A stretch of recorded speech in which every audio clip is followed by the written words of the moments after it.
when I said, "Oh, it's about time you got here." A little bruised. I didn't know you were so delicate.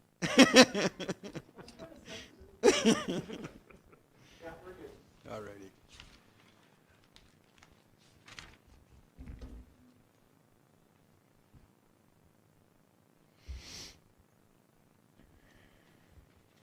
(7:30). Call the meeting to order. I want to recognize that we are on the unceded traditional territory of the Upper Similkameen Indian Band. Adoption of the agenda. I'll make that motion, Mr. Mayor. Thank you, Councillor Gould. Seconder? Councillor McLean. Any additions? All in favor? Carried. Thank you. Adoption of the September 20th, 2021 regular meeting of council minutes. So moved, Mr. Mayor. Thank you, Councillor Elliott. Councillor McLean. Any errors or omissions? Yeah, Councillor. Just recognize that, though. One amendment was added from what's in our agenda package. That it's part of the live package? Perfect. Okay. All in favor? Carried. Thank you. Petitions and delegations, none. Staff reports. GARP assessment and groundwater protection plan update. Lyle. So we're proposing to award this project, a GARP assessment and groundwater protection plan update to Golder and Associates. This is something that was mandated to be done by Interior Health. Council has approved the money. The funding is in our 2021 budget, and as a matter of fact, this project comes in under budget. A previous study that Golden Associates did for us, I believe in 2010, did prove that there is some correlation between the river and our wells. There's no issues with that. That's totally fine. But Interior Health is asking us to do a new assessment to address other sources of potential pathogens. I should just say that GARP stands for groundwater at risk of containing pathogens. And so this new study will kind of look for any other areas where pathogens could enter into our water, such as land-based contaminants, leaking pipes, any stockpiles that are near our wells, any runoff or surface water that could be entering our wells. So it'll identify those things, and it'll also give us an assessment and strategies to protect our wells and groundwater sources. So it's something that we're mandated to do, we're happy to do, and it just helps to give us peace of mind that our water wells are safe. I kind of see this for the purpose that it's brought forward, but I also, would it not help us with be able to assess when we decide to where and when to drill our next well? Yes, so we do have two sites slated for new wells.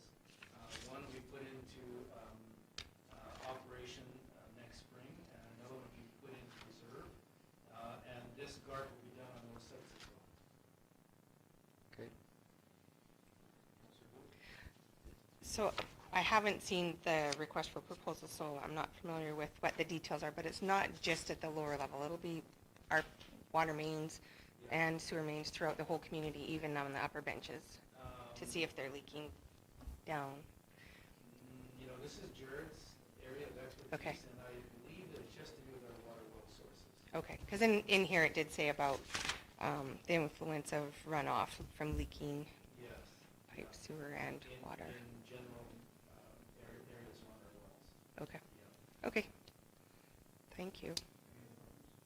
So, excuse me, but so our decision has already been made where our wells are going to go? Yes, the engineers have selected a couple sites that are good candidates, and there's a few requirements that sort of dictated where they're going to go.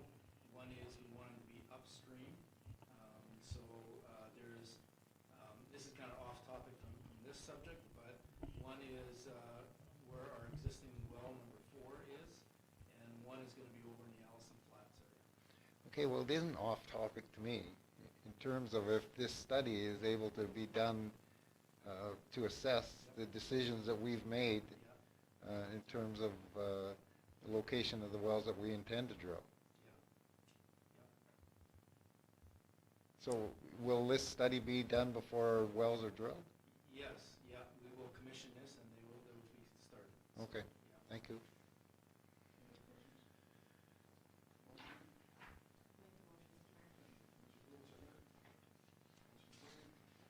Any questions on the motion? All in favor? Carried, thank you. 6.2, RFP Thank you, Mr. Mayor. So at the request of the proponent, Rico Canada, we issued an RFP for photocopiers. The photocopiers we have reached the end of their life cycle. They range between 7 and 10 years. With the amount of imaging that they do, they've, like I said, reached the end of their life. So we issued an RFP. We received two proposals by the deadline, one from Rico Canada and one from Innovate. The scoring metric is provided for council for their perusal, and our methodology is also provided in the actual report. Rico came in slightly cheaper with a more combined product. One of our mandates from the CAO was to attempt to try and conserve space within Town Hall. The area for the photocopier is quite cramped and kind of small for two photocopiers. So consolidating into one will save quite a bit of space in that room. Will assist in administrative duties. This one has folding abilities, so right now we use a separate folder, which is prone to breakdown because our folder is several decades old. So it comes with a brand new one, all included. So so it should be quite a bit more efficient for administrative staff to be able to produce the tax notices, utility notices, mailers, and all the other photocopying that we have to do on a given day. So I've asked council to approve the contract as presented for a total of 5 years. Also, I was asked to speak upon the fact that we're going with a lease as opposed to a purchase option. The reasons are generally for how the budget is structured. Traditionally, this has been a capital item, and being good uses of municipal funds, we'd like to switch that over to a lease. It turns it into more of an operating lease. We don't want to have the same large expense come every 5 to 7 to 10 years.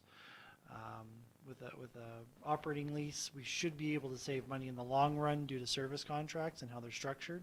So we don't have a machine has the potential of not being under a service contract, and then we're paying for costly repairs and breakdowns, because when it comes to photocopiers, they do tend to break down. I wouldn't say all the time, but on a frequent enough basis so that a service contract becomes sort of imperative for to be able to do our work. So we're asking council to approve a monthly lease as stated in the report. Thank you. Is that monthly cost for the lease, is a service agreement, does it have, so in here, looking at the proposal, includes toner and the calls for service, is there an additional cost per page? Yes. So the cost per page is listed at roughly about 0.6 of 1 cent for a black and white copy and about 6 cents for a color copy. And that's fairly industry standard. Both RFPs were almost exactly the same in those costs. Okay, so the monthly will just be a little bit more because of the cost. Correct. They just call for a count every month. Yeah. Yeah, they actually get the count automatically. It's all web-based, so. And then I did look at the purchase price of $22,086 for the Rico, but you said the other one includes service and toner too. Mhm. That's a big expense. Any other questions? So moved. Any questions on the motion?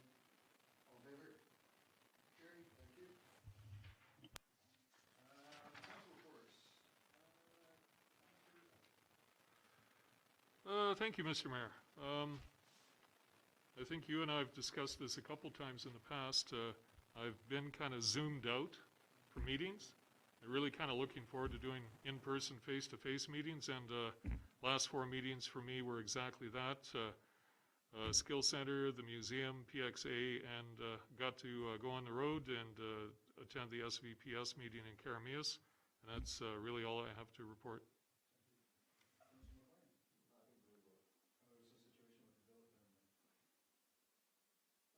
Apparently we're getting closer. We're a lot farther along than we were not too long ago, so we just have to keep pushing, and people are kind of becoming out of the work to be able to offer homes, but I will keep harping on it a little bit just until we're completed. I think in today's world, with the things that are going on, I think it's amazing that we have been able to get as many as we have. And I'm hoping that it will close that final gap. It's a real credit to the community to come through when we need them. So I attended some in-person meetings along with Councillor Elliott and yourself. So September 21st was the Skill Center meeting. September 28th was PXA meeting with Councillor Elliott. And unfortunately at that meeting, the president handed in the resignation. So common thread that I'm finding is that most community groups are struggling to get volunteers. And then when they have volunteers, it's just a lot on those volunteers. So it's just a common thing, unfortunately. But it sounds like there's some interest to fill their board at their AGM. Luckily, fortunately, Terry Crucial stayed on until the AGM, so they're not going to be left alone without a president. And then I attended the Vermilion Forks Community Force Corporation here and Posse Home Opener on October 1st. And I'm still working on plans for the 50+ impactful people of Princeton. Is it not working? So yeah, we're events on Thursday. It's both of us. Events on Thursday at 4:30, and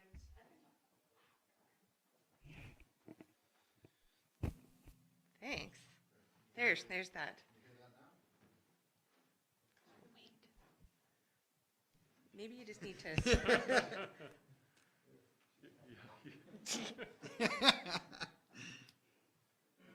We'll just continue. Okay, anyways, the 50+ impactful people will happen on Thursday up at the airport, and there are still tickets on sale. Somebody had mentioned that a certain someone went to try and log in and was told that it was sold out. It's not sold out, so please do try and get your tickets. Anyways, thank you. Okay, thanks. Well, I won't go over all the meetings, because most of them have been announced, I already talked about. There's been 2, I guess I went to. One was a Highway 3 corridor destination development planning meeting. This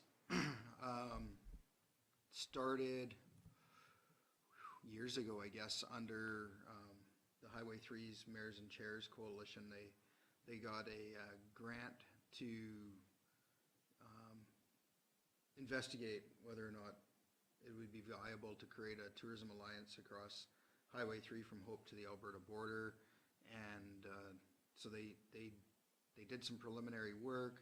They did some mapping, identified some areas that were lacking and where we had pullovers and all that sort of thing and whatnot. It looks like this is going to move forward as an alliance between all the DMOs and the regional DMOs and TODA and what is it, the Kootenai Rockies tourism group.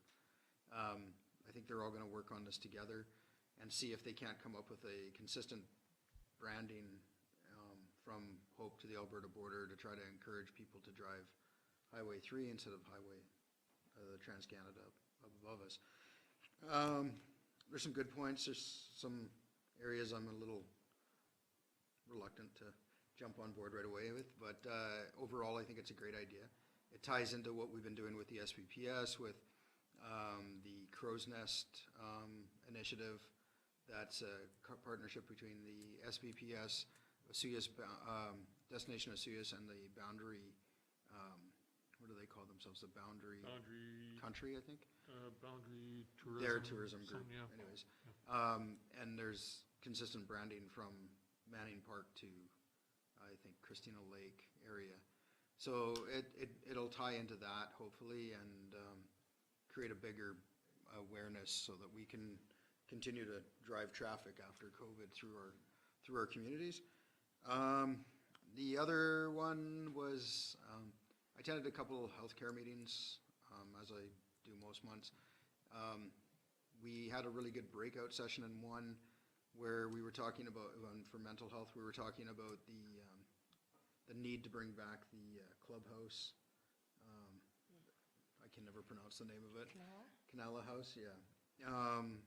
And Interior Health was at that table, and they are willing to work with the community to try to find a solution for that. So the big thing right now is to find a space and get that space occupied. So that's the premium right now with everything in town, is finding a space to put things. So so we're making small head gains there, but that's my report. Okay, Councilor. I'm just gonna comment on the Highway 3 business. I remember the initial meeting about mayors and chairs, and I walked into there and sat down and was all prepared to start out in West Hope Princeton. Yep. And 3 people spoke, and 2 of them were small items over in the Kootenays, and the 3rd person that spoke was from the Kootenays and brought up the Hope Princeton. When we approached government, UBCM and that, there was no problem. Priority number 1 was the Hope Princeton to them. They Yep. the Kootenays believe that the roadblock for more traffic to them is at Hope Princeton. Yeah. And so, unless it's changed, No, it's, no. I just unless it's changed, then it's not gonna be any problem for them to be able to back further kind of requests for work to be done on the whole thing. Yeah, so this initiative here will be kind of running in parallel to the chairs and mayors. So that there will be that political aspect over here doing upgrades and everything, and then there will be a tourism component to it. We're still number 1 priority on that list. We've redirected it from, it was Whipsaw to the Clark Hill slide, because if that goes, then there's no Highway 3 anyway, so we can deal with the corner later.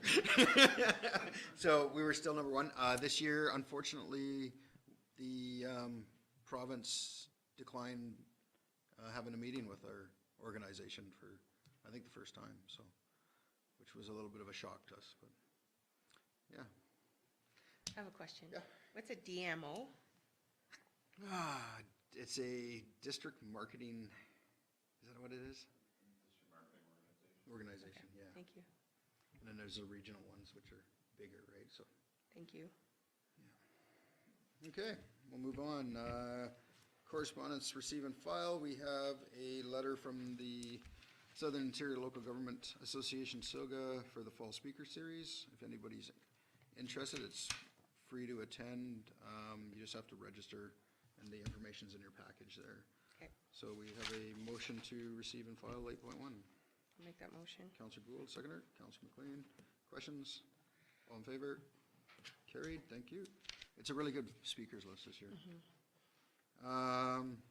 Correspondence action requested, a letter from the Regional District of Mount Waddington. Gary, do you want to talk about that? Do you need a microphone?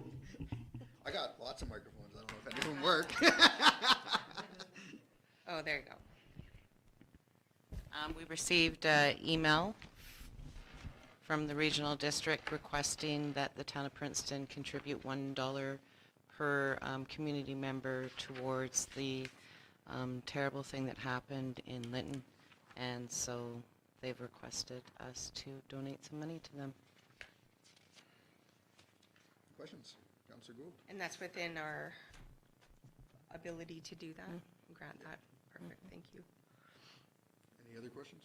Councillor McLean? I'm going to vote against this.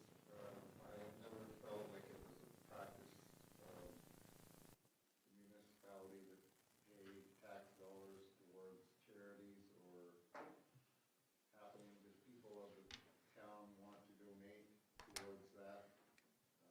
They can go ahead and do that, but I always felt that it wasn't the job of us to donate on behalf of the municipality. Okay. Okay, does somebody want to make the motion? Can I ask another question? Yeah. Can you speak to this a little bit more? Like, is it, like, what are the funds for? What's the intent of it? Is there something go to that could back why we should be doing this? It's to go to help rebuild the village of Lytton, from what I understand. So is there not any provincial funding for that community for their loss? Anybody's announced it. Okay. Not that I'm aware of. We just received this email from them asking, I think it went to every community in BC, the same request. Okay. And they're just asking all the communities can contribute. And they provided a copy of the check from their community sending them funds. I mean, if you're not comfortable with it, you can always defer it for more information, or I think I would support that defer. So, motion. we have to have a motion on the table first, and then you can defer the motion. Or we don't make a motion. Then it just dies and it doesn't come back unless you request within 24 hours. I'll make a motion to defer to get more information to ensure that it is something that is within the parameters and beliefs of the, what's that called? Grant and aid. Somebody gonna second that?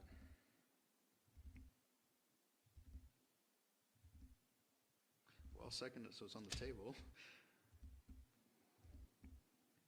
Discussion? You're going to second it? Yeah, I can second. Now we can talk about it, because it looks like George has something to say, but No, I'm just twiddling your thumbs. sitting here quietly thinking about this. Okay, well, I'll call the question then. All in favor? Councilor Gould, opposed? It is defeated.